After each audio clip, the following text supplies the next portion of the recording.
Voilà. Alors, donc les codes correcteurs et détecteurs d'erreurs. Alors, certains détectent et certains codes sont capables de, en plus, corriger des erreurs. Voilà, c'est plutôt à cette dernière catégorie de codes auquel on va s'intéresser. Donc là, on est dans la partie codage de canal. Voilà. Alors, les procédures de codage et de détection d'erreurs.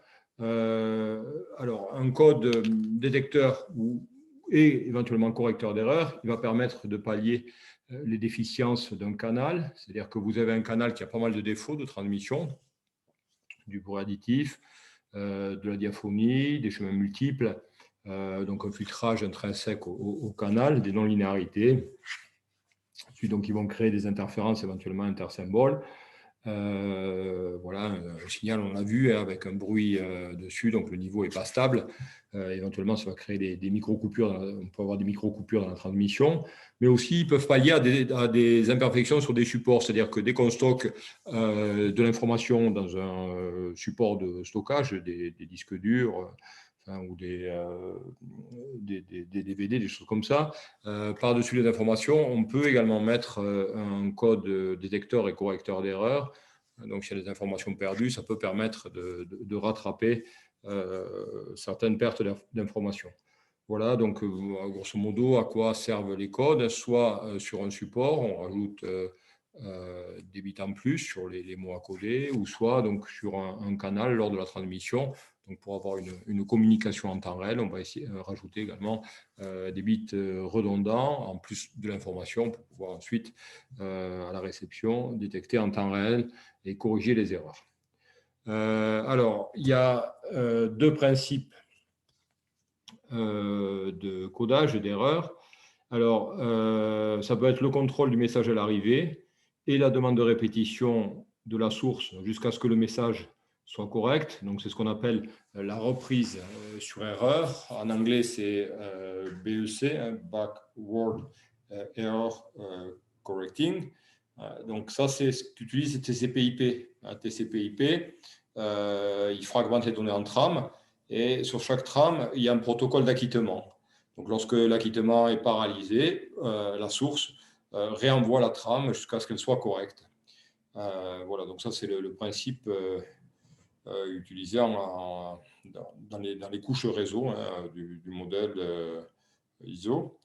Alors, l'inconvénient de ce type de code, c'est qu'il ralentit considérablement la transmission dans le cas où la liaison est mauvaise. Donc, ce n'est pas quelque chose qu'on peut utiliser lorsqu'on veut faire une liaison en temps réel. Donc, la deuxième façon de procéder, c'est directement le contrôle du message à l'arrivée et la correction à la réception, chez le destinataire. Donc là, c'est une correction proprement dite. On parle ici en anglais de Forward Error Correcting Code, hein, donc un code qui corrige les erreurs en temps réel. Voilà, donc c'est ce qu'on va utiliser avec les terminaux mobiles, avec la télévision numérique, les transmissions par satellite, vous voyez les dispositifs de télémesure, les commandes. Et on met également ce type de code sur les supports de stockage. Donc, ils vont prévenir l'altération des données sur le support. Voilà, si on avait une altération d'un support, on perd beaucoup d'informations. S'il y a un code correcteur sur ces données, on peut se dire, on peut peut-être récupérer certaines infos qui ont été perdues.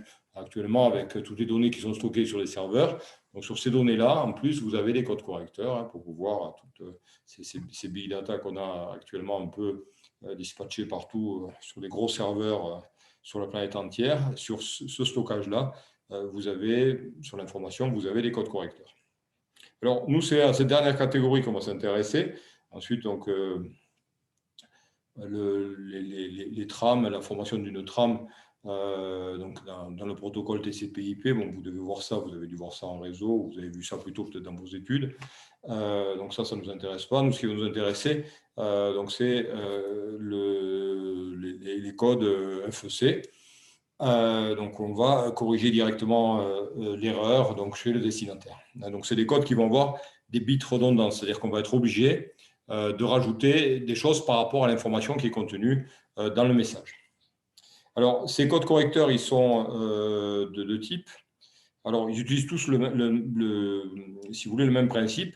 Ils sont de deux types. Vous avez des codes dits cycliques et vous avez des codes convolutionnels. Alors, dans les codes convolutionnels ou les codes convolutifs, on ne va pas pouvoir récupérer le message, on ne va pas pouvoir lire directement le message, alors que les codes cycliques, ce sont des codes séparables dans lesquels on va avoir le message d'un côté et puis la séquence de contrôle à côté. Alors, ces codes-là, ils sont basés tous sur le même principe. On rajoute des bits, c'est-à-dire qu'il y a redondance de l'information transmise. Le message qui est mis sur le canal, il est de longueur supérieure forcément au message produit par la source. Alors, comment se fait la détection d'erreur? Donc, il y a des mots légaux, autorisés, des mots codes légaux. Et si vous avez une règle sur ces mots légaux qui est transgressée, on peut se dire qu'il y a une erreur.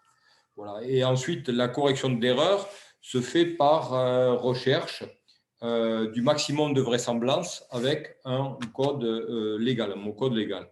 On essaie de voir lequel correspond le plus par rapport à ce qui a été récupéré.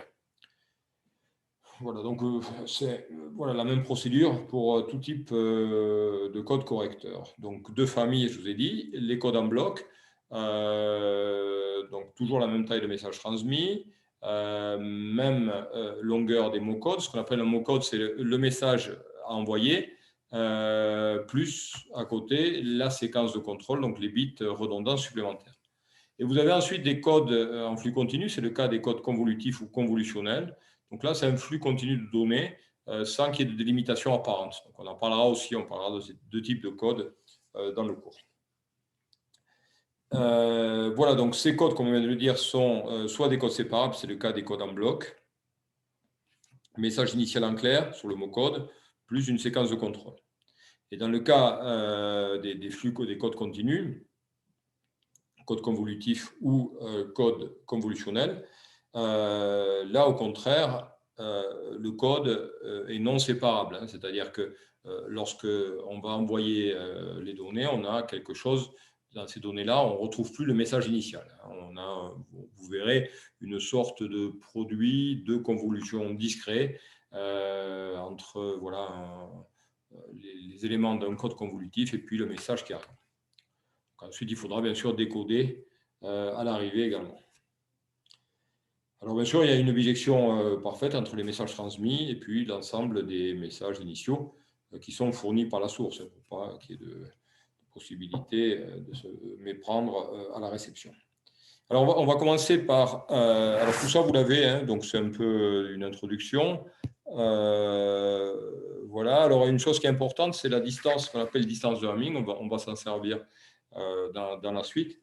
Alors, pour les codes, ce type de code, forward error correcting, donc soit code en bloc, soit code en flux continu, les opérations de base qu'on va faire, on les fait toujours dans le corps de Galois CG2.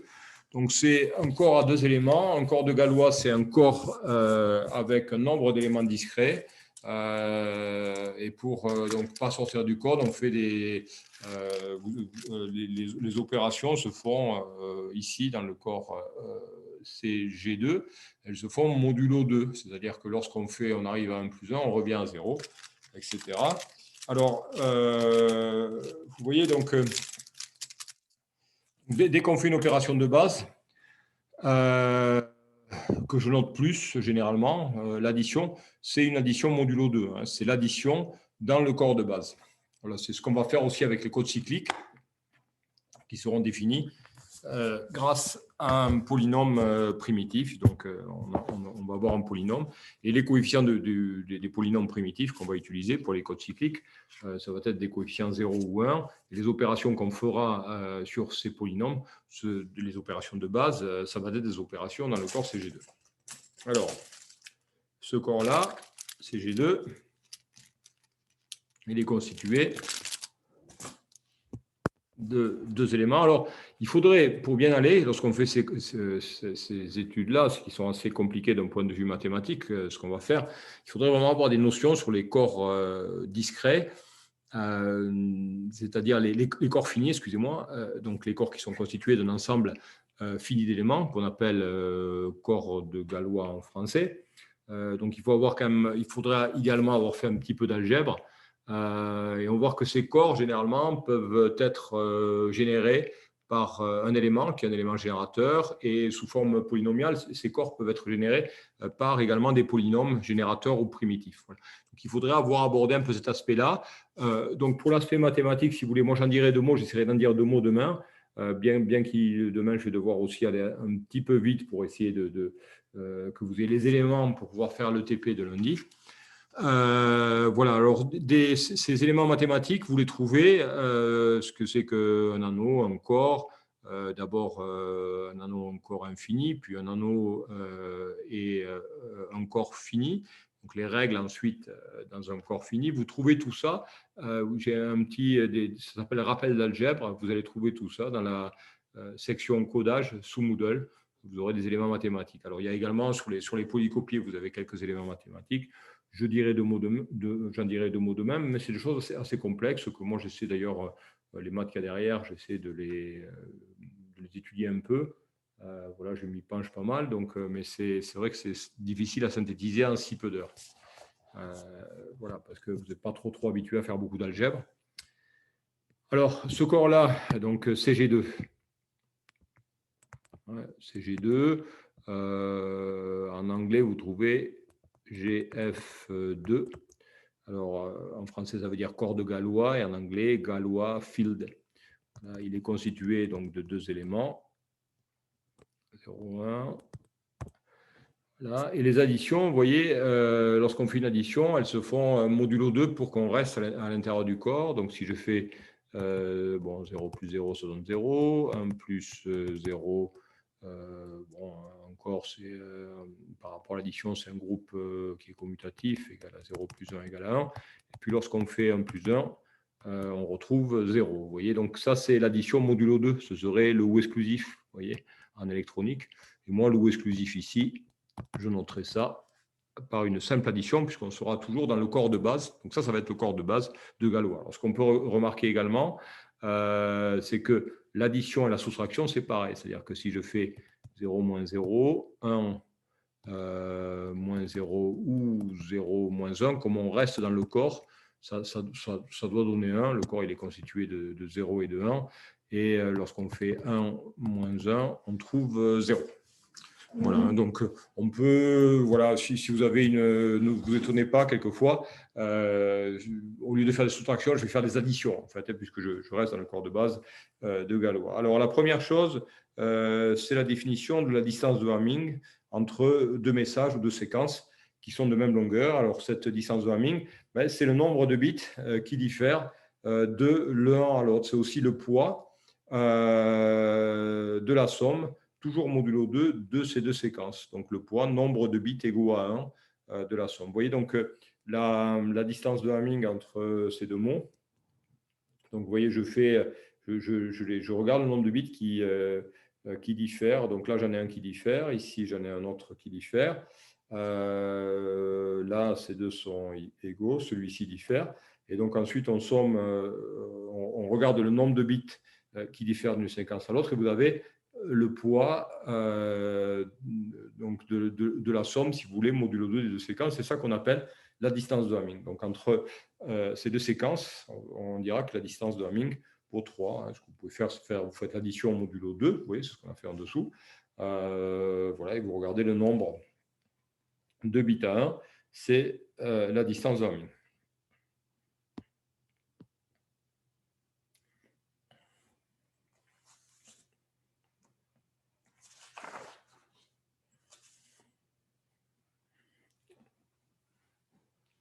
Alors, le pouvoir, ensuite, théorique ou de détection ou de correction d'un code correcteur.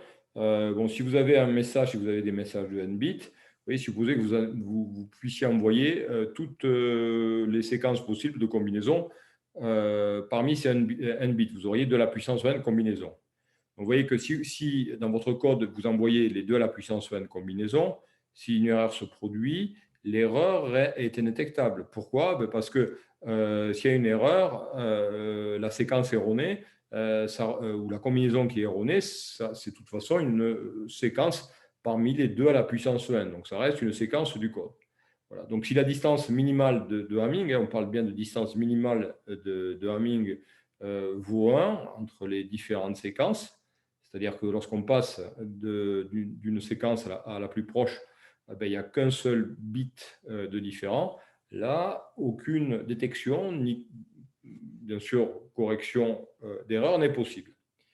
Donc, la détection d'erreur, elle est basée sur l'exclusion d'un certain nombre de ces séquences parmi les 2 à la puissance n. Il va pouvoir y avoir une détection d'erreur uniquement si la distance de Hamming entre les séquences les plus proches de votre code, elle est strictement supérieure à 1. Donc, pour commencer à avoir avec un code une possibilité de détection d'erreur, il faut que la distance de Hamming soit au moins égale à 2. Sinon, ce n'est pas possible.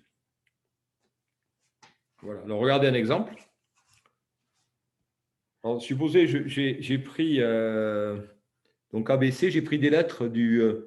voilà, j'ai pris des lettres de l'alphabet, oui, A, B, C, D, E, F, G.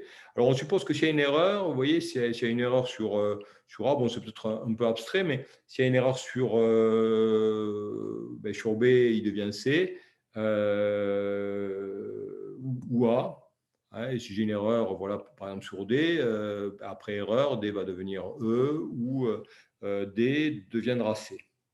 Voilà, donc on a ces mots-là, vous voyez, donc ces lettres-là, et lorsqu'on code, on peut se dire que ça correspond à des niveaux électriques lorsqu'on va envoyer ça, c'est différent, où on peut les recoder ensuite en binaire, hein, donc avec voilà, un code qui serait séparé de 1, hein, c'est-à-dire que, vous voyez, on va dire qu'entre le A et le B, j'ai une distance de Hamming de 1, entre B et C, j'ai aussi une distance de Hamming de 1, puisque je n'ai aucun symbole intermédiaire entre A et B ou entre B et C.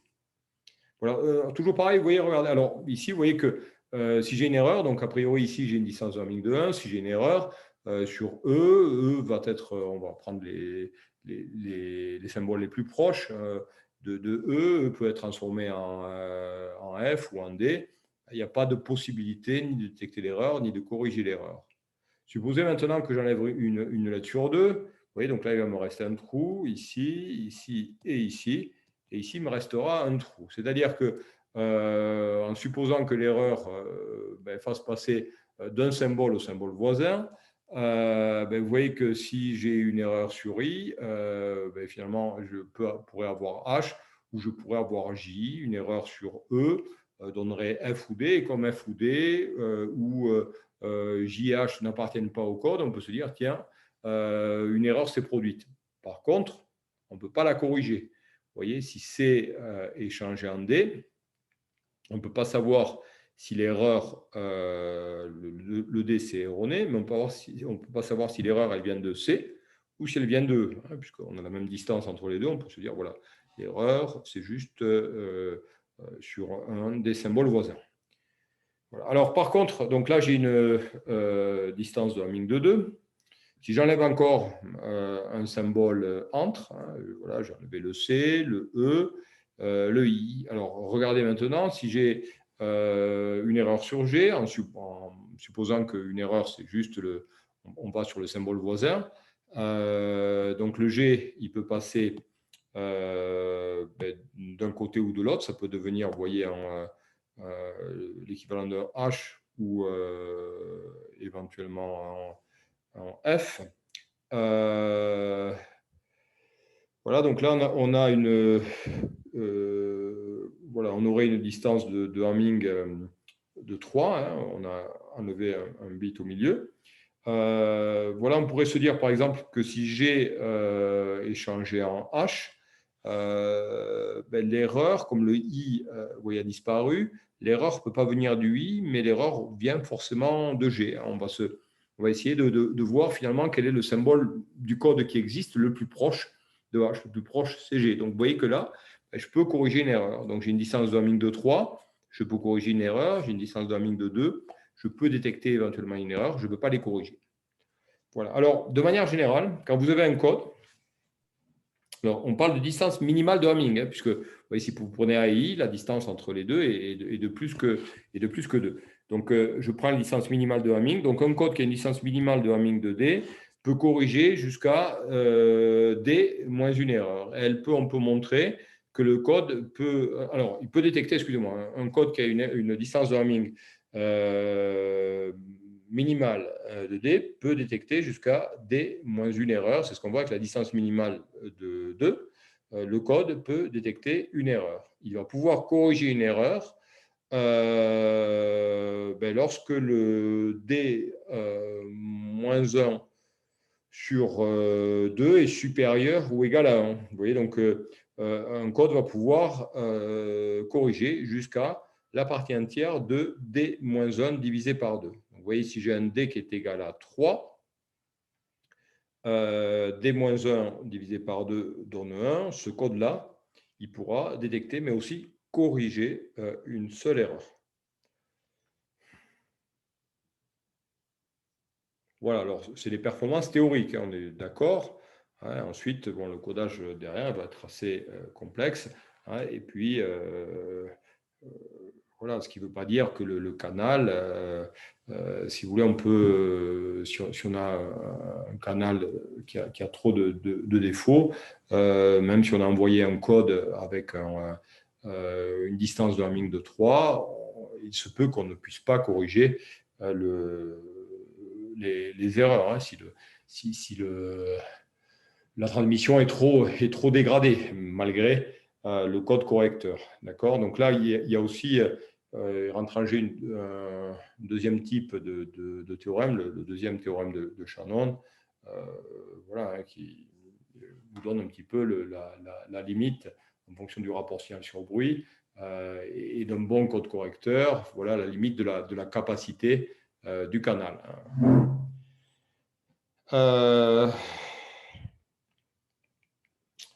Voilà, donc là, vous voyez un code, là j'ai pris un égal 3, donc là j'ai fait avec des bits. Donc j'ai mis tous les bits, les bits ça peut être les 8 sommets d'un cube, toutes les combinaisons possibles. Voilà, donc là, une erreur sur un bit, finalement, on se retrouve sur une autre séquence de 3 bits, D égale 1 et aucune possibilité de correction d'erreur. Vous voyez, donc là, je suis passé, j'ai enlevé 4 séquences parmi les 8, donc de manière à créer des distances minimales entre les séquences de 2. C'est ce qu'on a fait. Là, si vous regardez, vous prenez toutes les combinaisons possibles, vous les 4 combinaisons, vous les regardez 2 par 2. Et vous avez donc une distance minimale de 2. Et donc là, vous voyez, s'il n'y a qu'une seule erreur sur une séquence, on passe sur un mot code qui appartient, on passe sur un mot qui n'est pas un mot légal, qui n'appartient pas au code. Et donc, ça peut permettre de voir une erreur. Et ici, si j'ai une erreur sur cette séquence-là, je vais par exemple me retrouver avec 0, 0, 1, 0, 0, 1, ça n'appartient pas au code, ou 0, 1, 0, qui n'appartient pas au code non plus, ou une erreur sur le bit de gauche, 1, 0, 0, ça n'appartient pas non plus au code. Vous voyez, donc ça peut permettre de dire, voilà, ici, on est sûr, il y a une erreur. Voilà, et ensuite, oui, on passe à un cas un peu plus extrême, c'est-à-dire que là, je prends des distances de Hamming de 3 entre les mots légaux. Vous voyez, donc 1, 1, et 1, et puis 0, 0 et 0. Alors, vous voyez que ça peut permettre de détecter et de corriger une erreur, puisque là, j'ai une distance de Hamming de 3, mais vous voyez, ça oblige à former pour envoyer un 0. Donc, je peux envoyer un 0, mais pour envoyer un 0, il va falloir que j'envoie 3 bits, finalement. Et pour envoyer un 1, je vais envoyer également 3 bits. C'est ça, c'est de la répétition. Voilà, c'est la redondance. Mais vous voyez que Ouais. ensuite, là, ça n'a plus aucun sens. C'est-à-dire que j'envoie un bit, je mets 2 zéros derrière, j'envoie un 1, je mets 2 1 derrière. Effectivement, on va pouvoir détecter une erreur, mais à quel prix? Puisque, vous voyez, on transmet un bit d'information, mais on a 2 bits de séquence de contrôle. Voilà, et donc, je sais un peu, là, on est donc sur des choses, on voit un petit peu les limites. Donc, vous voyez, quand on va faire des codes correcteurs, en fait, il faudra avoir un nombre de bits du mot code très grand pour que ça fonctionne correctement.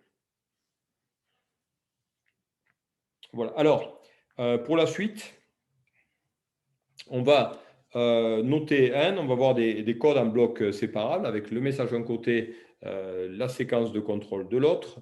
On notera n, la longueur du mot code total et petit m, la longueur du message informatif. Donc n moins m, ça va être les bits redondants qu'on a rajoutés, ce qu'on appelle la séquence de contrôle. Et le nombre de bits redondants, on va appeler ça k. Vous voyez, vous allez avoir un message à m bits, k bits ici, et puis au total, vous avez le message m bits, k bits. Voilà, donc ça c'est le message informatif, la séquence de contrôle, et en tout, le mot code, ce qu'on va appeler le mot code,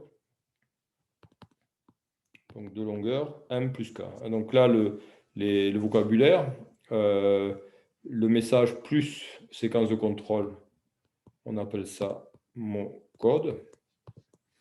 Le message qui contient l'information, donc qui nous intéresse à protéger, on appelle ça tout simplement le message de longueur m. Et ensuite, les k bits, on appelle ça la séquence de contrôle de longueur, la séquence de contrôle de longueur k. Et donc les bits redondants, ils sont sur ces k bits de la séquence de contrôle. Ça, c'est voilà, une notation qu'on prendra pour la suite. Alors, vous voyez, on peut faire des choses très simples que vous allez dû déjà voir, même si vous n'avez jamais fait des codes d'erreur. Regardez, si je veux envoyer un message, donc j'ai un message de petit m bit, vous voyez, j'ai voilà, 0, 1, A2, et puis jusqu'à m bits, vous voyez. Donc, alors, ce que je peux faire, la première chose, c'est faire un code à parité simple, c'est-à-dire que je vais rajouter un bit de contrôle B, qui est la somme modulo 2, alors dorénavant, je ne mettrai pas plus le petit rond, somme modulo 2, de tous les bits qu'il y a avant. Alors, à quoi ça peut servir? Ça peut servir à détecter une erreur. On ne va pas savoir où elle est, mais on peut peut-être détecter une erreur. C'est-à-dire qu'à l'arrivée, comme j'ai fait B égale A0 plus A1 plus A2 jusqu'à AM, à l'arrivée, je vais sommer B avec tous les bits qui sont arrivés. D'accord? Et tous les bits qui sont arrivés, c'est A0, A1, A2. Et je ressomme avec B. Donc, normalement, s'il n'y a pas d'erreur, vous voyez, je vais faire A0 plus A0, puisque B vaut A0 plus A1 jusqu'à M. Après, avec le A1 reçu, je vais sommer le A1 du B, etc. Ça fera 0 si le message est bon. Par contre, si vous avez une erreur, vous voyez que si vous avez une erreur, si vous avez un bit A0 qui se transforme en bit A0', le A0 plus A0', va donner 1, et donc il y aura une erreur. Donc vous voyez que s'il y a une erreur simple, ça fonctionne, on ne peut pas la localiser. Par contre, on peut dire qu'il y a une erreur. Par contre, s'il y a deux erreurs dans le message, ça ne marche plus, puisqu'on se retrouve avec une somme modulo 2 de tous les bits qui va être aussi égale à 0.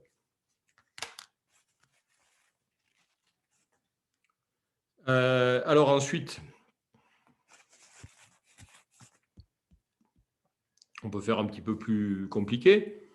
Au lieu d'envoyer les bits tram par tram de m bits, voilà, on peut faire des parités croisées, c'est-à-dire que, vous voyez, je peux envoyer un message A1, A2 jusqu'à M, un message B1, B2 jusqu'à BM, P1, P2 jusqu'à PM. Je fais un bit de contrôle par ligne, c'est-à-dire que je rajoute pour la première séquence à l'horizontale AM plus 1, qui vaut A1 plus A2 jusqu'à M.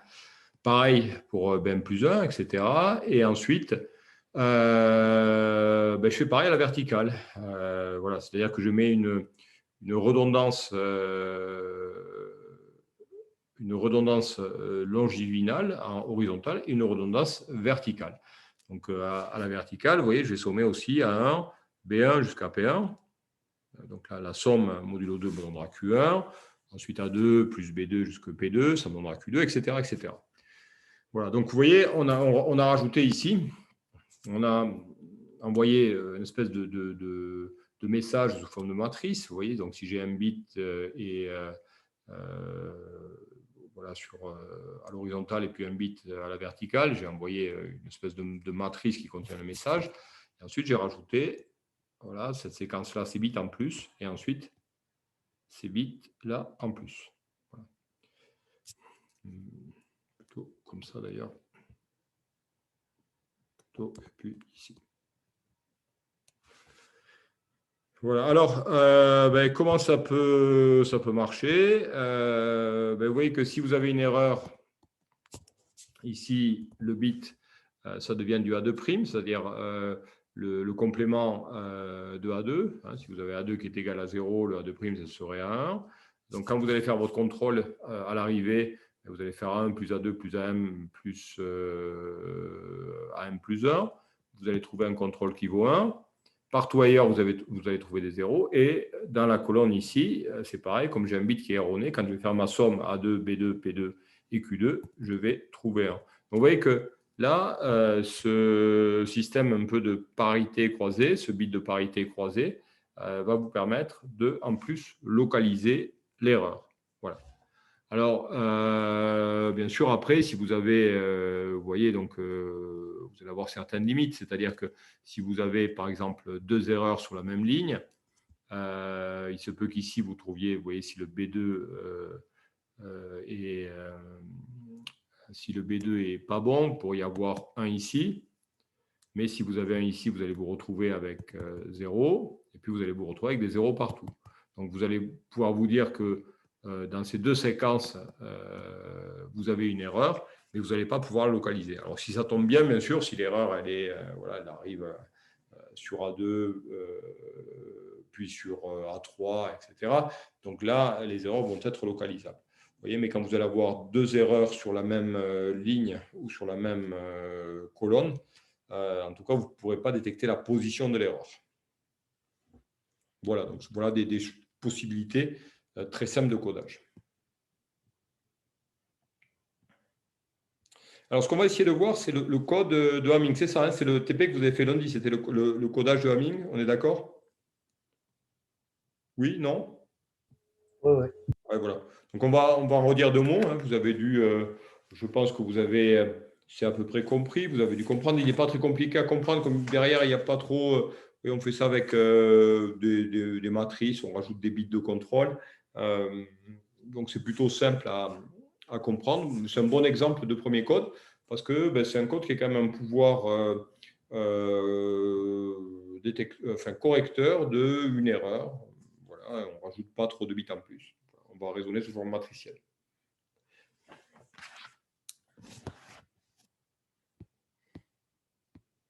Alors, on part d'un message. Vous voyez, donc le message, c'est le message à protéger. Il contient l'information. Voilà, il est constitué du bit S1, S2 jusqu'à S indice M. Donc, M est égal à ce que l'on veut. Et à ce message-là, je vais envoyer, je vais faire correspondre donc un mot code, ça, donc le S1 jusqu'à SM, c'est le message, et ensuite V1 jusqu'à VN, c'est le mot code que je vais envoyer. Bien sûr, comme on rajoute des bits, le N va être strictement supérieur à M, c'est-à-dire que le message codé, constitué des VI, il va être constitué du message plus une séquence de contrôle sur K bits. Et en tout, N égale M plus K. Hein. Donc désormais, dans le poly, l'addition, on est sur une addition modulo 2. Voilà, donc il n'y a pas de... je ne mettrai plus le petit cercle autour. Hein. On est sur dès que je mets un plus, c'est l'addition modulo 2. Dans le corps de base, c'est G2. Voilà. Alors, oui, on va faire un code en bloc séparable. Vous voyez, ce qu'on va faire, c'est que, donc là, ici, j'ai le mot code. Non, le message, excusez-moi. Oui, le mot code. C'est les VI. Et puis là, j'ai le message, tout ça. C'est le message qui contient l'information.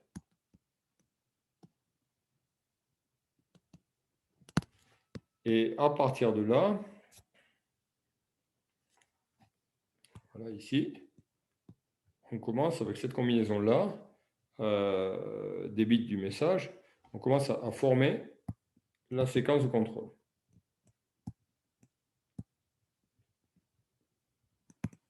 Donc ça, c'est la séquence de contrôle. Voilà. Alors, oui, donc au premier bit du mot code, V1, V2, V3, VM, je vais associer S1, S2, S3 jusqu'à SM, j'associe le message. C'est-à-dire que sur votre mot code, sur les premiers 1 bit du mot code, le message va apparaître en clair. Et ensuite, je forme la séquence de contrôle en faisant des combinaisons linéaires des bits du message. Hein. Donc VM plus 1, combinaison linéaire de voilà, 1, S1 jusqu'à AM, SM. Et ensuite, pour le V2, je prends donc des B1, S1, etc. jusqu'à BM, SN. Et puis pour le VN, voilà, le dernier, ben, à nouveau une combinaison linéaire de S1, SN. Voilà. Alors, vous voyez, ça, on va l'écrire sous forme matricielle. On peut donc écrire que, voilà, pour l'instant, vous voyez les A1, A2, A3, AM, je ne connais pas. Par contre, je peux voilà, écrire par rapport à ce que j'ai fait juste avant, je peux écrire que mon mot code, donc le mot code est ici. Le message, il est là. Je peux bien écrire mon mot code, V1, V2 jusqu'à VM. Donc là, je suis sur le message. Et ensuite, séquence de contrôle, VM plus 1 jusqu'à VN. Et ça, je peux l'écrire comme le produit de la matrice voilà, que j'ai fait figurer, multiplié par le vecteur colonne du message. Voilà, alors vous voyez que vous avez, elle se décompose. Vous avez ici, vous avez la matrice identité.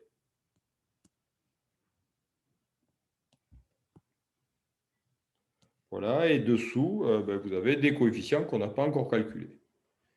Voilà, donc on peut dire que le vectoriellement, le vecteur V, qui est le vecteur colonne constitué ici du message et de la séquence de contrôle, ça va être le produit du message S sous forme de vecteur colonne, enfin le produit de la matrice G. Alors vous voyez que c'est une matrice donc à n lignes m colonnes multiplié par le vecteur colonne S. Et ça on va l'appeler donc cette matrice-là, ben, la matrice génératrice du code, une fois qu'on aura déterminé les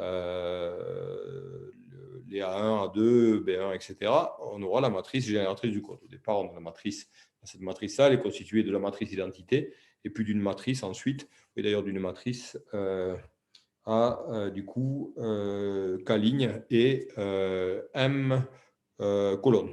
Donc, on a la matrice identité de rang M, et ensuite, en dessous, une matrice qu'on va devoir déterminer.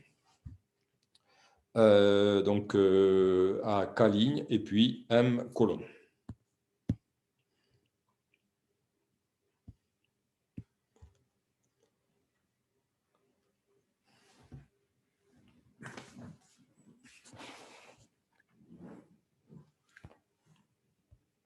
Alors, vous voyez cette matrice G. Vous avez vu qu'on peut la mettre sous la forme. Donc, vous avez la matrice identité de rang M. Et en dessous, on a une matrice donc K ligne M colonne. Cette matrice-là, c'est cette matrice qu'on souhaite déterminer. Et donc, on va voir comment déterminer cette matrice AKM, qui va intervenir dans la génération du code, qui interviendra également dans la procédure de contrôle, qui sera à la fois présente dans la matrice génératrice du code et dans la procédure de contrôle, donc la matrice qui va permettre également de contrôler le code. Alors, quelles vont être les vérifications qu'on va faire à l'arrivée? Alors, vous voyez que pour obtenir... Alors, c'est en procédant au contrôle qu'on va trouver, on va trouver les éléments de la matrice AKM. Alors, vous voyez que les bits de contrôle, vous les avez là.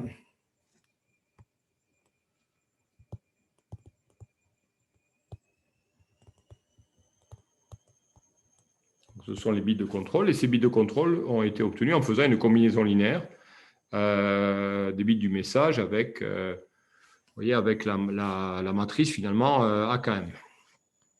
Alors, ce qu'on va pouvoir faire à l'arrivée, c'est tester. On va essayer de voir si le VM plus 1, lorsqu'on prend le VM plus 1 et lorsqu'on lui additionne au VM plus 1, ben finalement, le A1V1 plus le A2V2 qu'on a reçu, puisque la matrice génératrice elle sera connue, on va recevoir V1, V2 jusqu'à VM. On va essayer de voir si A1V1 plus A2V2 plus A3V3 jusqu'à A1VM, auquel on va rajouter le VM plus 1, qui est cette combinaison linéaire, on va voir si ça vaut 0. Vous voyez, donc le contrôle, les tests qu'on va faire, alors je ne sais pas si on les voit ici, vous voyez, à l'arrivée,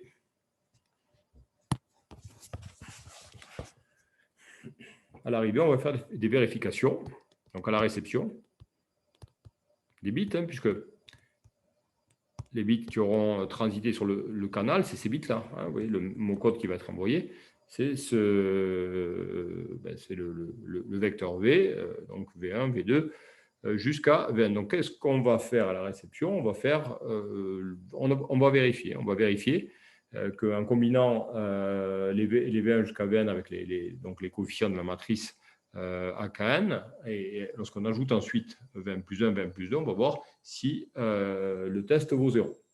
Donc, les tests de vérification.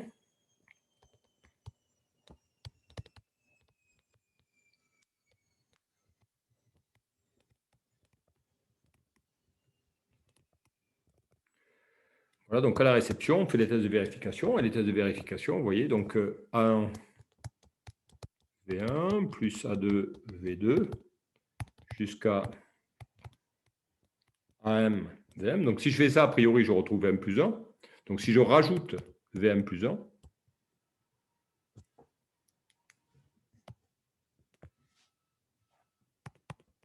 voilà, je dois normalement tomber sur 0. Voilà, donc ma question, est-ce que à l'arrivée, ça vaut 0?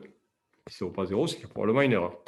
On continue, B1, V1 plus B2, V2, plus ensuite BM, VM. Je rajoute cette fois-ci VM plus 2 et je regarde si ça donne 0. Voilà, et je vais comme ça jusqu'au rang K. Alors, j'ai pris des lettres, hein, mais bon, voilà, ça ne veut pas dire qu'il y a juste le nombre. Le nombre, ça ne veut pas dire que le nombre de séquences de contrôle, vous entendez bien, ce n'est pas forcément la position de la lettre K dans l'alphabet. Hein. C'est simplement pour des questions de commodité. Donc voilà. Alors et ensuite je vais le dernier test que je vais pouvoir faire. Monsieur, c'est pas possible de nous donner un exemple numérique? Ouais, mais il faut le faire après l'exemple numérique. On va retrouver les exemples que vous avez fait. On est obligé de faire ça pour montrer comment on fait les vérifications. Et comme les vérifications doivent être uniques, on va déduire la matrice AKM. Vous voyez, ce qu'on cherche ici, c'est la matrice AKM. La matrice, dans la matrice génératrice, c'est-à-dire la matrice qui va vous permettre de passer du message au mot code, il y a cette matrice identité à m bits. M, c'est le nombre de bits du message. Et ensuite, vous avez cette matrice K-ligne, M colonne, et c'est ça qu'on doit déterminer. Et vous voyez, on va le déterminer de manière à ce que de manière à ce que lorsqu'on fait les contrôles, s'il y a une erreur, on doit pouvoir la détecter et on doit pouvoir aussi la corriger sur les séquences de bits qui auront été envoyées. Voilà, c'est ce qu'on va montrer. Donc, on est obligé de faire ça. Il n'y a pas de moyen de le faire vraiment numérique. Et après, vous allez voir, essayez de suivre. Mais il est très simple à comprendre parce qu'il n'y a pas de maths trop derrière, vous allez voir. Ce n'est pas très compliqué. Et bon, vous avez dû un petit peu le comprendre hier. Donc, vous voyez, mes séquences de contrôle, vous voyez, en fait, si je fais ça à l'arrivée, a priori, si je fais A1V1, A2V2 jusqu'à AMVM, je reforme le bit de contrôle VM plus 1. Donc, si je radditionne ça au VM plus 1 qui a été trouvé, je dois, normalement, s'il n'y a pas d'erreur, trouver 0. Donc, la question que je vais me poser à l'arrivée, les tests de vérification que je vais faire ça pour tous les bits. Vous voyez, et ensuite, je vais aller jusqu'à K1V1 plus K2V2 plus KMVM plus Vn, du coup, hein, Vm plus K, Vn, égale à 0. Voilà. Et ça, je vais essayer de traduire sous forme matricielle à nouveau, ce que j'ai écrit ici. Alors, ça, c'est la vérification à l'arrivée. D'accord? Alors, du coup, sous forme matricielle, ces tests de vérification. Voilà. Donc, ça, je vais l'écrire sous forme de matrice.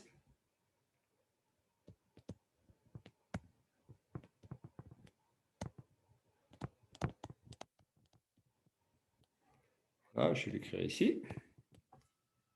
Ça va donner, vous voyez, on a pris les A1, A2 jusqu'à AM. Ensuite, on a rajouté le VM plus 1. Donc, vous voyez, on va se retrouver avec un contrôle qui va être sous forme matricielle, qui va être ça, vous voyez, A1 jusqu'à AM. Ensuite, 1. Ensuite, vous voyez B1 jusque BM. Ensuite, c'est le VM plus 2 que je dois prendre, donc je vais avoir 0, puis 1. Voilà. Et ensuite, comme ça, je vais aller jusqu'à K1. Ici, KM. Et je vais additionner avec le dernier bit de V, avec le VN. Vous voyez, je vais, hop, faire ici jusqu'à 1. Donc là, ensuite, je vais avoir des 0. Hop, ici, je vais retrouver 0. Un 0 aussi ici, et que des 0 jusqu'à la fin.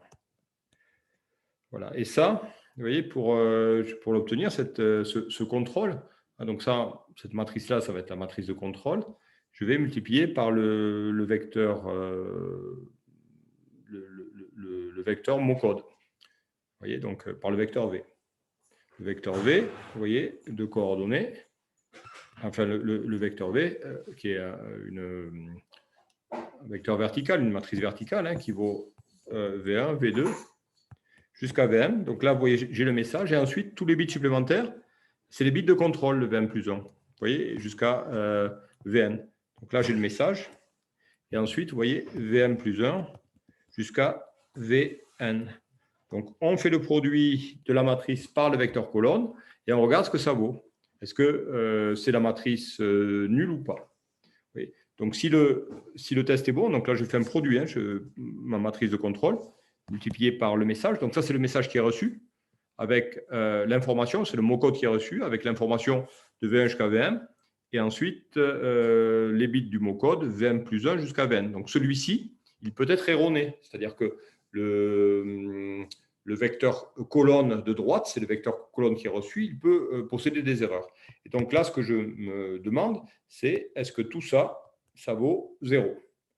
Donc, si on trouve un vecteur colonne, on fait ça, on trouve un vecteur colonne qui vaut 0. Donc, bien sûr, ici, j'ai fait un produit d'une matrice de K-ligne par un vecteur avec n éléments. Donc, je trouve, a priori, je dois avoir ici K-ligne, puisque j'ai fait K opération de contrôle. Vous voyez, donc j'ai ma matrice colonne à n lignes que je multiplie par une matrice à k lignes et n colonnes. Donc ici, vous voyez, vous avez n. Et ensuite, ici, puisqu'on fait k combinaison, on a k lignes. D'accord? Donc cette matrice-là, ça va être la matrice de contrôle. Vous voyez, le h, k, donc j'ai k lignes, n colonnes.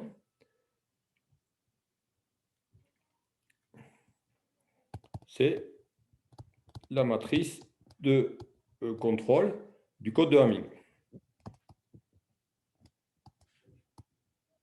Voilà. Donc là, vous avez ici, alors si je reviens là, j'ai ma matrice génératrice ici, du code, donc qui est constituée de la matrice identité d'ordre M et d'une matrice, vous voyez, A à K ligne et M colonne. Et ensuite, vous voyez, à la réception, donc ça, c'est ce que je fais au départ, à l'émission, avant d'envoyer mon code. Donc, je génère le code. Hein, ça, c'est ce qu'on va faire. Cette opération-là, on va la faire à l'émission. Donc, à l'émission, je vais trouver le vecteur colonne V en fonction, grâce à la matrice de génération du code et au message initial qui est le message S. Donc, ça, je fais ça à l'émission. Donc, à l'émission, V égale Gn, matrice génératrice M multiplié par S. Et à la réception, je fais des tests de vérification. Je me demande si voilà, le A1V1 plus A2V2 jusqu'à MVM plus VM plus 1 est égal à 0, etc. Donc la vérification à la réception, donc là on a l'émission, donc c'est-à-dire que le V il est sans erreur. À la réception, par contre, ce que je vais recevoir, c'est un V'. Il peut posséder des erreurs. D'accord? Donc à la réception, je fais l'opération suivante. Donc j'ai fait une matrice, vous voyez, qui est à K ligne et N colonnes. Donc à la réception,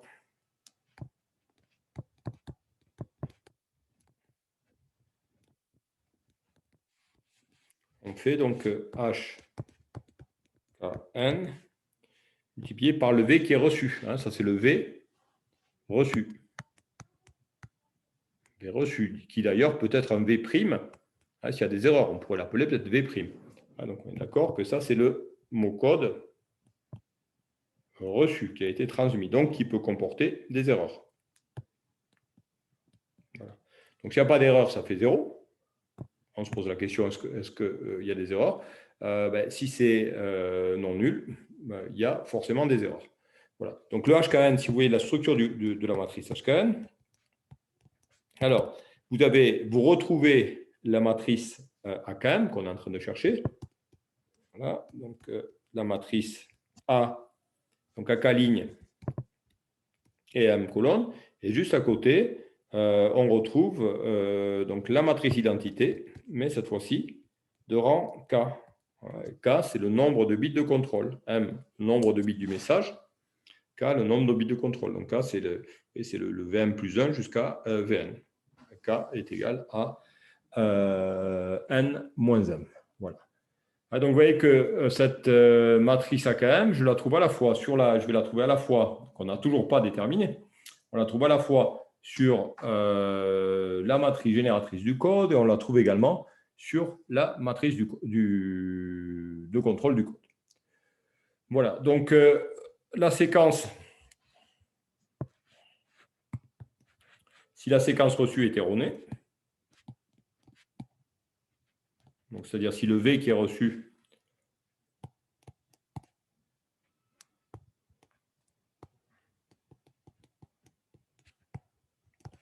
contient des erreurs, alors si vous faites HKN multiplié par le V, alors ce serait un V', hein, du coup. Hein, vous voyez, vous pouvez mettre un V' puisqu'il va comporter des erreurs. Ce n'est pas tout à fait le même V qu'au départ, il contient des erreurs. Alors le produit va être égal à 0. Et ce différent de 0. Et donc, si on n'a pas un vecteur colonne qui est égal à 0, ce résultat qui est non nul, on va l'appeler Z. On va appeler ça le syndrome d'erreur. C'est un vecteur colonne, Z, qu'on appelle le syndrome d'erreur. Donc, si ce vecteur colonne, c'est un vecteur nul, cette matrice colonne, c'est un vecteur nul, alors il n'y a pas d'erreur. Si par contre, ce n'est pas un vecteur nul, il y a des erreurs. Voilà, alors voilà ce qu'on peut dire. Je vous rappelle qu'on n'a toujours pas déterminé la matrice AKN. On a juste vu comment on allait générer le code et comment on allait procéder ensuite à la vérification à la réception. Voilà, si vous voulez un petit peu quelques minutes pour voir un petit peu ce que j'ai fait. Voilà, et comment j'ai noté, je vous laisse un petit peu regarder. Alors, ça paraît compliqué comme ça, mais vous allez voir, après, c'est extrêmement simple une fois qu'on a compris. Voilà, on fera effectivement, comme demandait votre camarade, on fera un petit exemple. Vous allez voir que c'est malgré tout pas très compliqué.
Voilà, alors,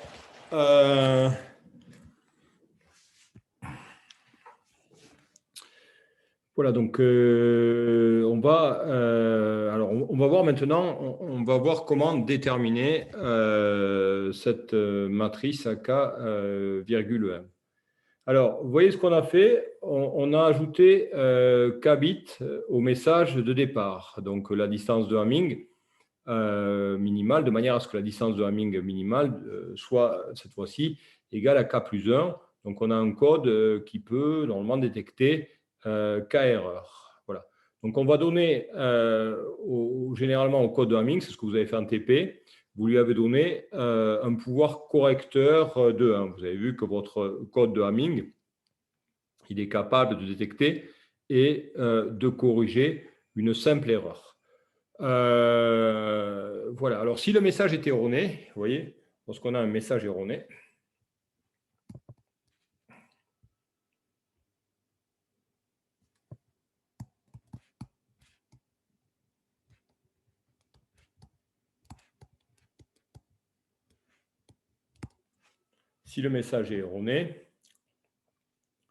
on va trouver à la réception, on va avoir, au lieu d'avoir le message, le mot-code V, on va voir le message V'.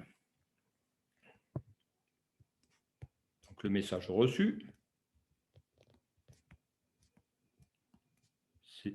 alors, si le message est erroné, oui, le mot-code reçu, on va mettre mot-code plutôt. Le mot-code reçu, c'est plus V, mais c'est V'. Le mot-code reçu, Alors, ça devient un V' égale à V qui est le mot code sans erreur, plus le epsilon i. D'accord? Donc ça, c'est le mot code sans erreur. Voilà, et puis ça, c'est un vecteur colonne, enfin, une matrice colonne, un vecteur colonne, qui désigne l'erreur. D'accord? Donc ça, c'est l'erreur. Et comme il n'y a qu'une seule erreur, vous voyez, cette erreur, vous allez avoir, vous voyez, ça va être un vecteur de ce type-là, vous allez avoir 0. Hop, à un endroit, vous allez avoir 1, et ensuite, vous allez avoir que des 0. Voilà, donc, vous voyez, ce epsilon i, donc des 0 partout, sauf un endroit où vous avez 1, c'est l'endroit où vous avez l'erreur, et ensuite que des 0. Et ça, vous l'avez, il a une longueur de n, puisqu'il correspond au message. Et vous voyez, donc l'erreur, je l'ai ici. Donc, vous voyez, vous avez une erreur à la position i.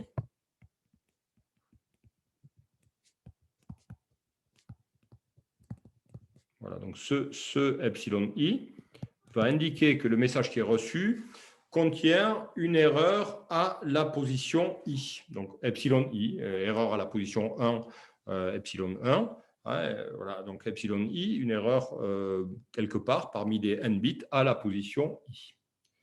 Alors, vous voyez, je vais faire mon contrôle. Donc ce vecteur epsilon i, on est d'accord, c'est un vecteur qui est composé, il y a n-1 0 du coup.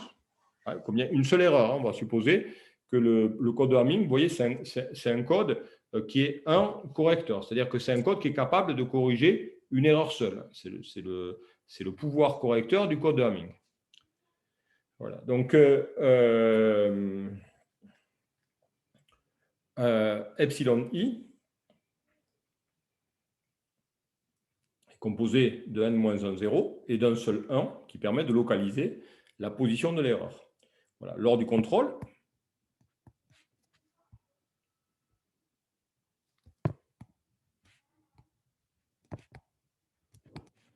qu'est-ce qu'on fait lors du contrôle? On fait,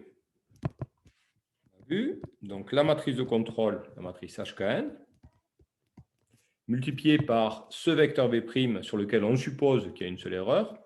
On ne peut pas prendre deux erreurs parce qu'un code de Hamming, il est un correcteur, c'est un code qui peut détecter une erreur simple. Avec ce type de codage, une erreur simple au maximum. Voilà, on fait ça, donc on fait finalement du HKN multiplié par, on a dit V plus epsilon i c'est l'erreur. Voilà, et donc HKN virgule n fois V plus HKN multiplié par epsilon i. Ben, ça, forcément, ça vaut 0. Ça vaut le vecteur nul, puisque HKN multiplié par le vecteur non erroné, vous voyez, le V, c'est le vecteur qui ne contient pas l'erreur. Le V, c'est sans erreur. Le epsilon i, c'est l'erreur. Donc, vous voyez que lorsqu'on fait HKN multiplié par V', où V' est le mot code qui contient l'erreur, vous voyez, la partie HKN fois V vaut 0. Il va nous rester simplement, vous voyez, finalement, ce produit-là, ça va simplement vous donner HKN multiplié par epsilon i. Alors, que vous donne le epsilon i? Vous voyez, si je reprends ma matrice et que je multiplie par epsilon i, alors vous voyez, je vais vous le faire pour que ce soit peut-être un peu plus clair. Donc, je vais essayer de vous montrer un petit peu, si vous ne le voyez pas de tête comme ça, le résultat du produit de HKN multiplié par epsilon i. Alors, je vous rappelle que HKN, c'est la matrice AKM suivie de la matrice identité. Donc, vous avez, vous voyez, si on forme ce produit, donc la matrice HKN, A1, A2. Alors, on va mettre AI. On suppose que l'erreur est à la position I. Donc, je vais faire apparaître le A à la position I. Voilà. Ensuite, AM. Puis, après le AM, j'ai 1. Et puis, j'ai K-1, 0. C'est-à-dire j'ai que des 0. Puis, ensuite, B1, B2. Je fais figurer le BI. Je termine par BM. Donc, ça, c'est la matrice AKM. 1, 0, 1, 1, et ensuite que des 0. Et ensuite, la dernière ligne, K1, K2.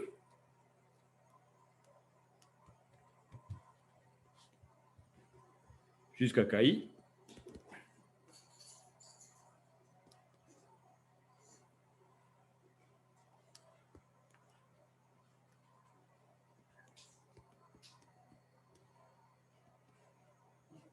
Quand même, et puis là, j'ai un 1. Et je termine comme ça. Et ça, je multiplie cette matrice.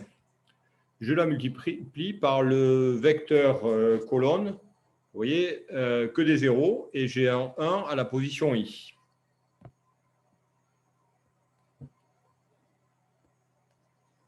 Ça, donc j'ai que des zéros. J'ai un 1 ici, puis que des zéros. Voilà, et là, je suis à la position I. Et donc, qu'est-ce que ça donne? Qu'est-ce que ça va donner? Donc là, vous devez comprendre. Je récupère quoi si je fais ça? Vous voyez, je fais le produit matriciel de la matrice de contrôle HKN par un vecteur colonne qui contient 1 à la position I. Qu'est-ce qu'on extrait de la matrice en faisant ça? Justement, on extrait là? La ligne. Là, et quelle ligne? Une colonne plutôt. Quelle colonne? Dites-moi quelle colonne. Vous voyez, regardez, je fais mon produit matriciel. AI. Voilà, d'abord AI, puis BI, jusqu'à KI. Vous êtes d'accord? Donc, j'extrais AI, BI, comme ça, jusqu'à KI. Et ça représente le syndrome d'erreur. Vous voyez, c'est le Z. Vous voyez que si vous avez une erreur à la position I sur le mot code, ce que vous allez ressortir, bien sûr, il faut qu'il n'y ait qu'une seule erreur. Ça va vous ressortir la colonne à la position I. Vous voyez, donc là, je suis à la position I sur la matrice. D'accord? Donc, ça vous sort une des colonnes de la matrice, à la position I. Vous voyez? Et du coup, vous voyez que si toutes vos colonnes, parmi les M colonnes, si toutes les colonnes sont différentes, alors je peux localiser une erreur sur le message V. D'accord? Puisque V, pour former V est formé finalement voilà, est formé par n bits. Vous voyez, si parmi ces n colonnes de la matrice de contrôle, toutes ces colonnes sont différentes. Vous voyez, quand je vais faire le contrôle en faisant HKN multiplié par V, j'aurai une matrice, j'aurai une colonne différente. Et cette colonne-là va me permettre de localiser l'erreur. D'accord? Donc, si l'erreur est à la position I, on va ressortir la colonne à la position I de la matrice HKN. Donc, on va ressortir la colonne I de la matrice HKN. Il suffit que toutes ces colonnes soient différentes pour que le code soit capable de détecter une erreur parmi les n bits du mot code qui a été reçu. Est-ce que vous comprenez le fonctionnement? Est-ce que vous comprenez le raisonnement? D'accord? Il faut que toutes les colonnes soient différentes de la matrice. Si c'est le cas, vous voyez que si j'ai une seule erreur à la position I, je sors de la matrice la colonne qui est également à la position I.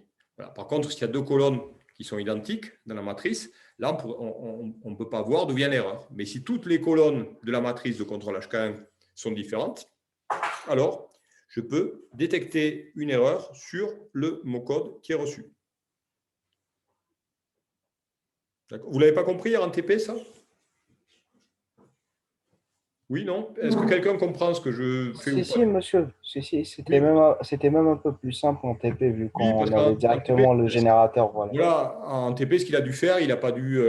moi, j'ai généralisé, j'ai fait ça avec des lettres, donc ça, c'est vrai tout le temps.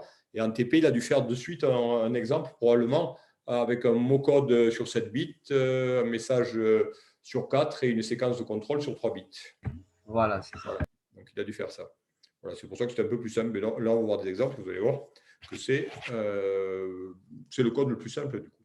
Alors, vous voyez, comment est-ce qu'on peut faire pour avoir, finalement, ce qu'il faut, c'est avoir, il faut donc que toutes les colonnes soient différentes. Donc, pour pouvoir détecter une erreur sans ambiguïté,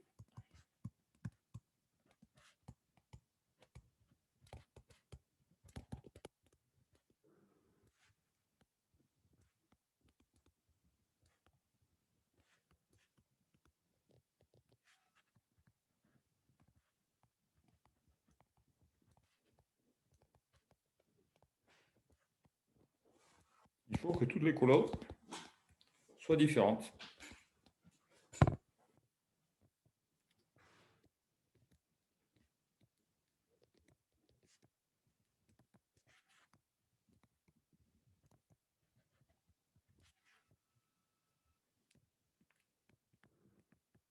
Alors, comment faire avec k bits pour avoir des colonnes différentes? Donc là, vous voyez, j'ai k bits ici.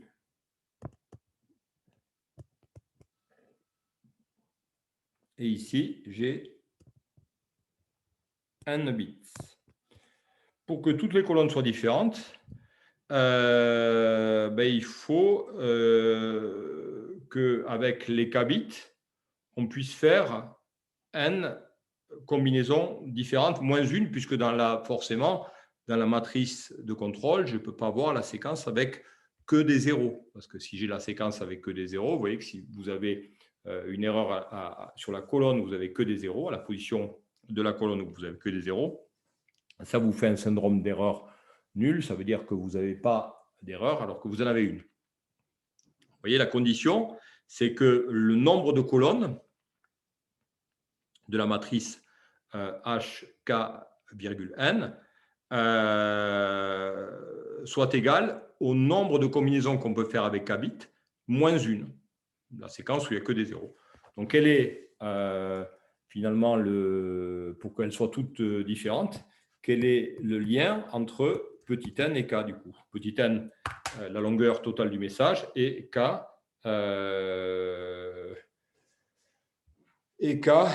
du coup, le nombre de bits de la séquence de contrôle. Quel est le lien entre les deux? Dites-moi. On doit rajouter m. N doit vouloir quoi? Il y a forcément une relation entre n et k. C'est-à-dire que, vous voyez, je dois pouvoir former, vous voyez que dans ma matrice, j'ai que des 0 et des 1. Donc, à l'horizontale, j'ai k bits. En verticale, vous allez avoir n colonnes.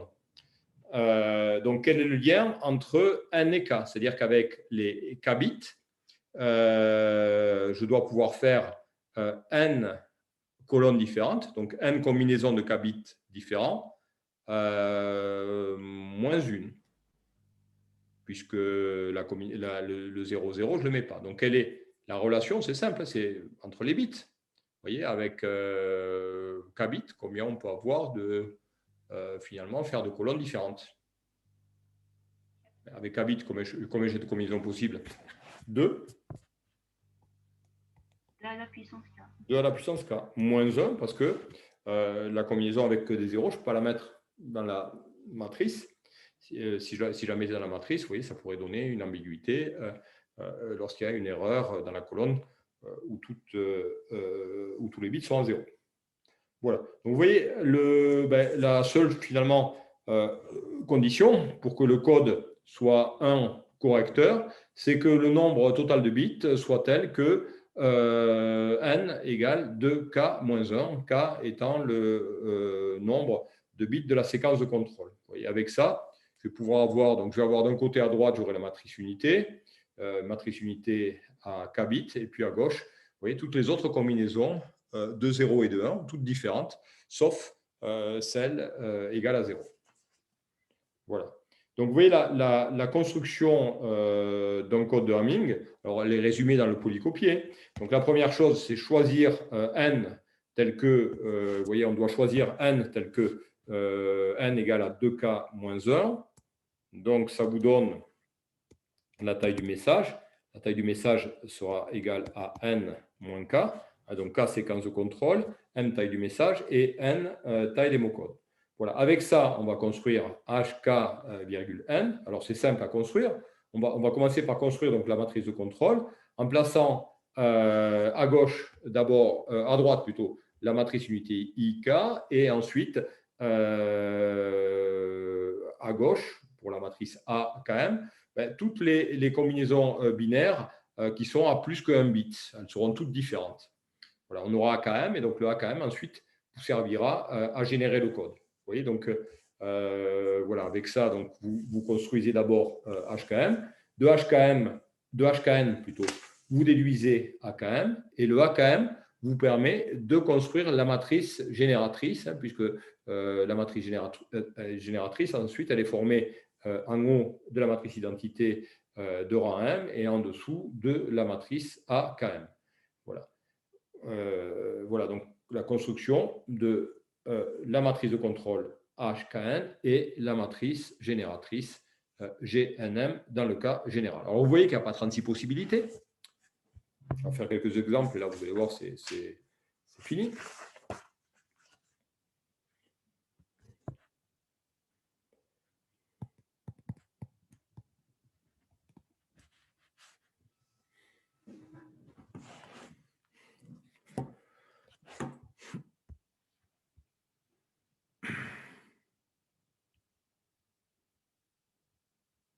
Alors, qu'est-ce qu'on peut prendre comme valeur de n et comme valeur de k? Bon, il faut que ce soit quand même qu'on puisse envoyer quelques bits. Donc, les premières valeurs, ça va être quoi? Il faut qu'il y ait le lien n égale 2k moins 1.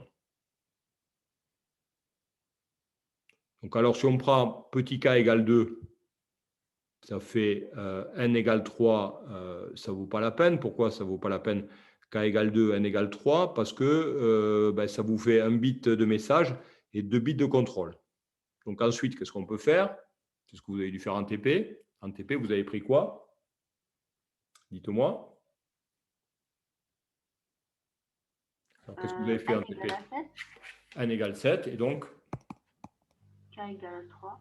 Voilà, K égale 3, donc c'est assez classique hein, en TP. N égale 7 et K égale 3. Voilà, et on va construire, vous allez voir, rien de compliqué. Donc ça vous donne un message, un petit m égale 7 moins 3, donc 4. Voilà, et je construis. Donc alors, je dois commencer par construire la matrice HKM. Donc la matrice H ici, 3,4. HKN, excusez-moi. HKN. H3,7. Alors, comment est-ce que je construis cette matrice? Donc, on a dit... Matrice identité. Voilà, matrice identité ici.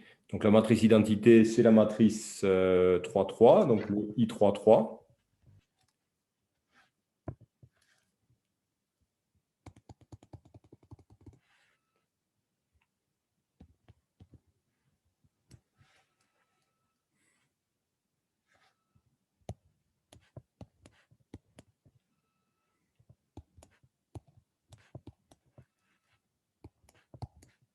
Voilà.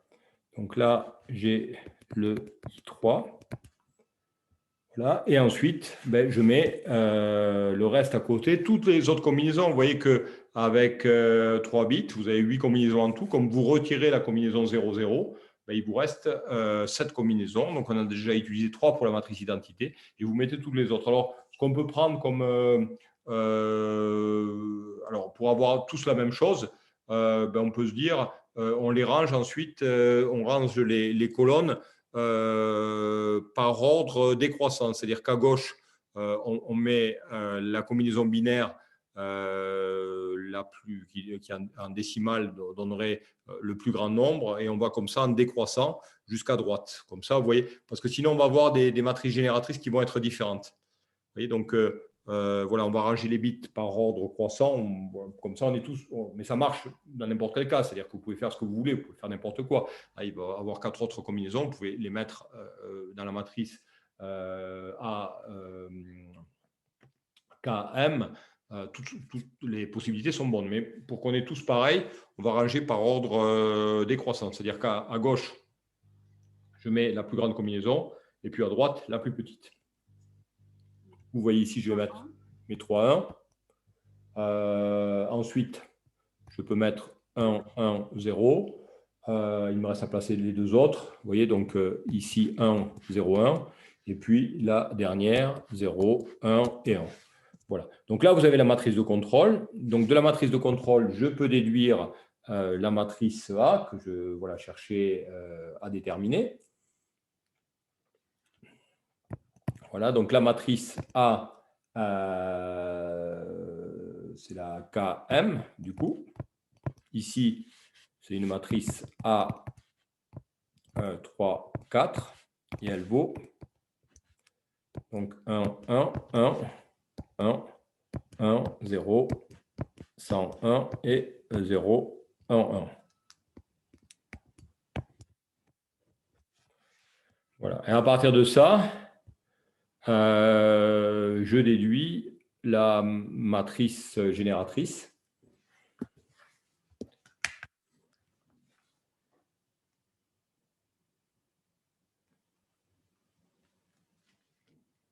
Voilà, alors je vous laisse, si vous voulez, ce que je peux faire, c'est vous laisser, là on le fera, bon, on va faire peut-être...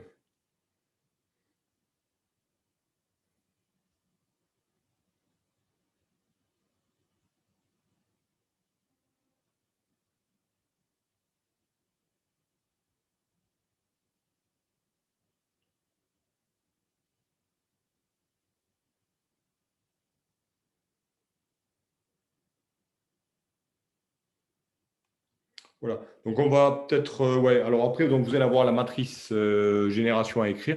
Donc je vous laisserai faire après tout à l'heure. Donc on écrira la matrice G, alors c'est G N M à écrire, donc il va être la matrice génératrice. Donc le HKN, c'est la matrice de contrôle, GNM, c'est la matrice génératrice. Donc je vous laisserai l'écrire, et puis après on fera un petit exemple, on essaiera de coder et de voir que qu'elle peut corriger une seule erreur, on mettra une erreur quelque part, on détectera, vous allez voir l'erreur. Donc là, comme c'est pile 16 heures, on va faire une petite pause maintenant. Et ensuite, donc, je reviens vers vous dans un quart d'heure et puis on continue tout ça. D'accord? Voilà.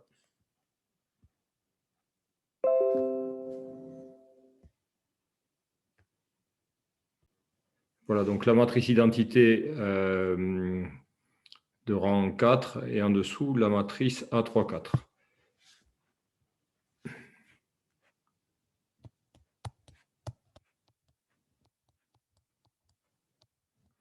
Voilà, et je mets la matrice A3, 4.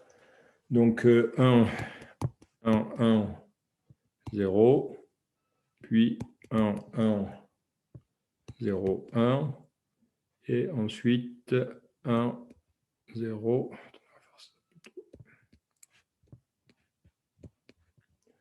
Voilà, 1, 0, 1 et 1. Voilà.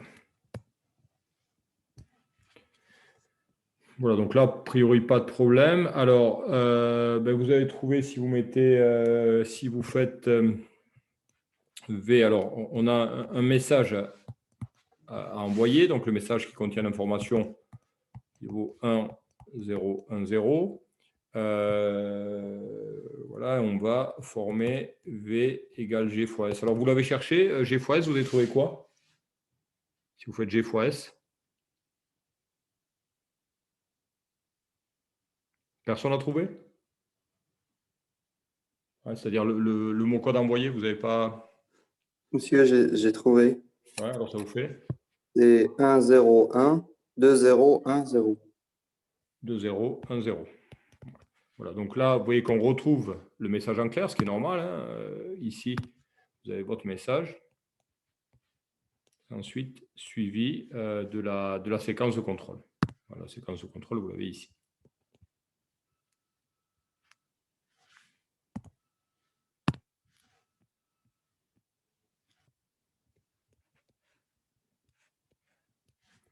Voilà. Donc ça, c'est le mot-code qui va transiter. Alors ensuite, question 3, je vous ai donné donc un message à l'arrivée. Là, donc on récupère le mot reçu. Vous voyez, mot reçu, mot code reçu, hein, on va mettre.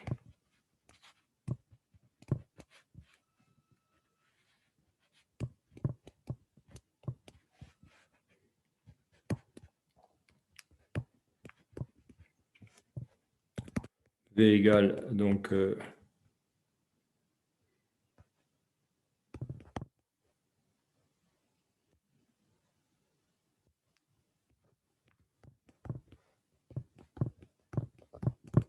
voilà. Alors, est-ce qu'il contient une erreur, ce message, ou pas? Alors, il faut le tester.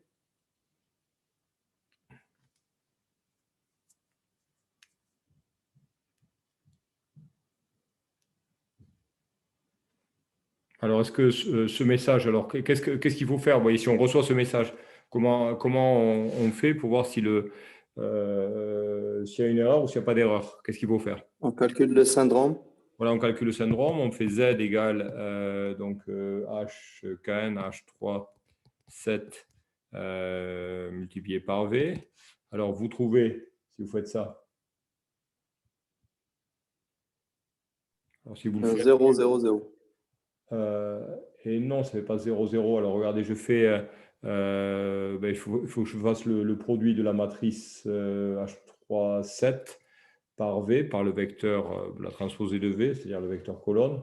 Alors, ça me donne, donc si je fais mon calcul, vous voyez, je le regarde, 1,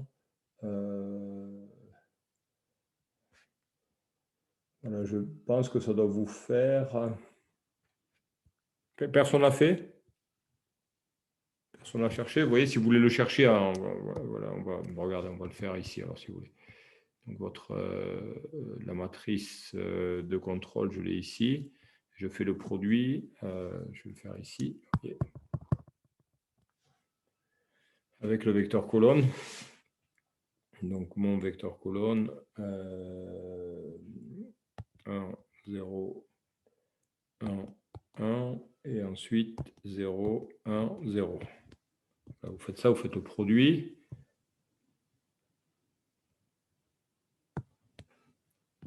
Voilà, ça vous donne 1 et 1, 0, ensuite 0, et donc on a d'abord 0. Ensuite, la deuxième, la deuxième composante, 1, plus 1, et ensuite j'ai un 1. Voilà, et ensuite, je continue mon produit. Donc 0.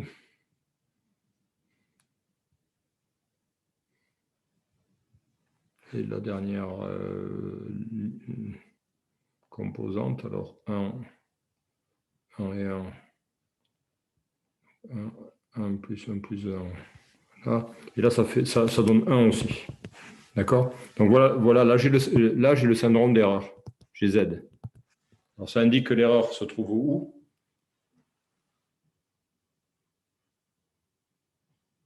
Elle se trouve à quel endroit, l'erreur? Alors qu'est-ce qu'il faut que je fasse pour... À la 4e position. La 4e position ici. Hein, vous voyez, donc là, je vois que cette colonne, elle est égale à celle-ci. Voilà, et mon erreur, vous l'avez ici. Donc l'erreur se trouve là. D'accord, donc l'erreur se trouve à la 4e position, hein, puisque c'est la 4e colonne.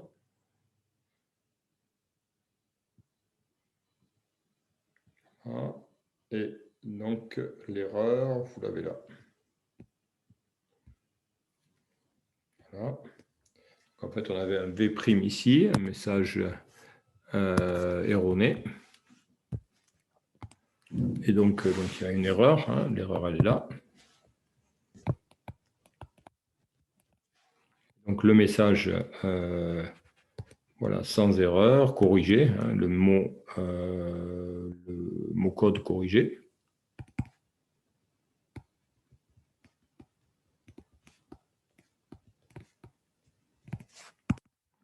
Un, 0, 1, 0.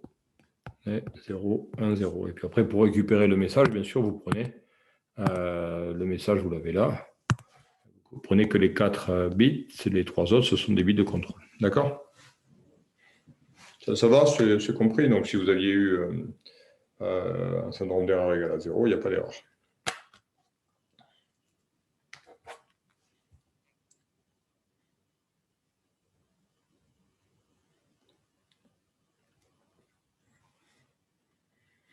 Voilà, alors ce que vous allez faire en dernier exo, et puis on passera à autre chose, je vais vous laisser un petit peu de temps pour chercher. Donc on va prendre un deuxième exemple.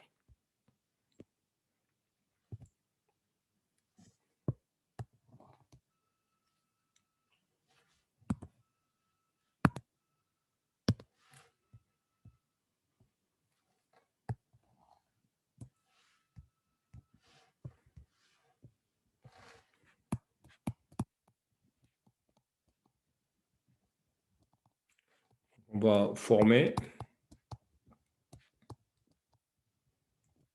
le code de Hamming.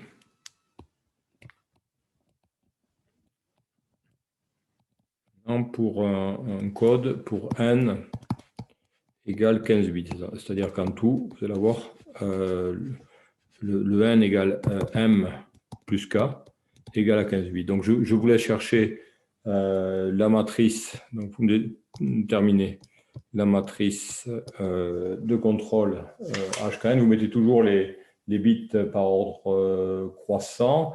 Et ensuite, vous me déterminez la matrice génératrice. Donc, la matrice GN, GNM. Voilà.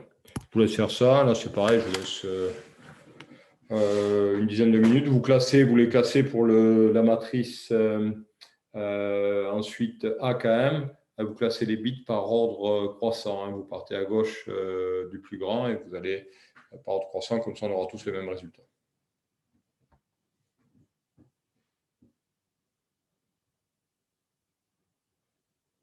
Voilà.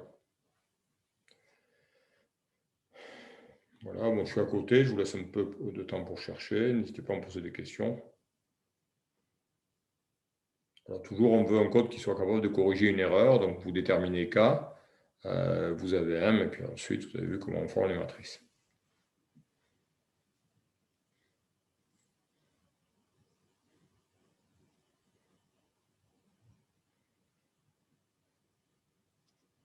Monsieur, vous pouvez dézoomer s'il vous plaît en attendant, histoire de voir juste. Voilà, merci.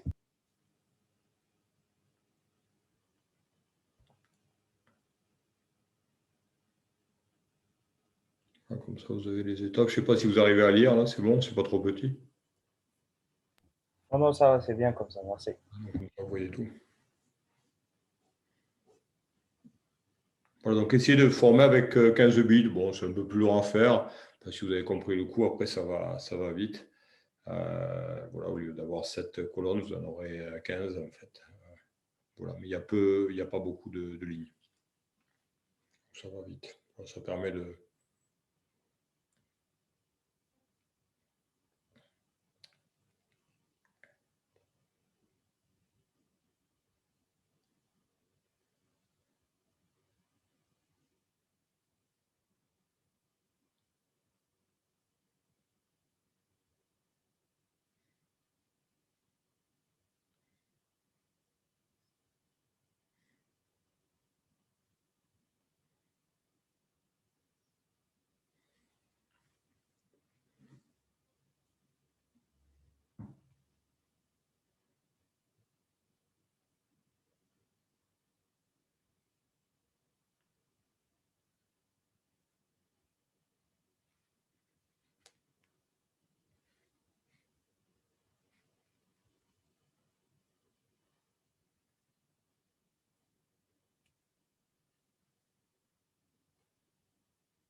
Voilà, je vais reprendre. Vous êtes arrivé, ça ne vous pose pas de problème?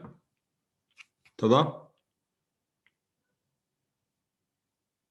Non, non, ça va, monsieur. Ouais, ça va, C'est un peu long. compliqué. Voilà, une fois que vous avez pris le coup, après, ça va vite, hein. Voilà, la seule chose à respecter, c'est que n doit être égal à 2 puissance k-1. Et là, on est sûr d'avoir, du coup, on va avoir 15 colonnes qui vont être différentes. Effectivement, bon, c'est un peu long. Je vais le corriger rapidement, c'est un petit exo. Et puis, on passera ensuite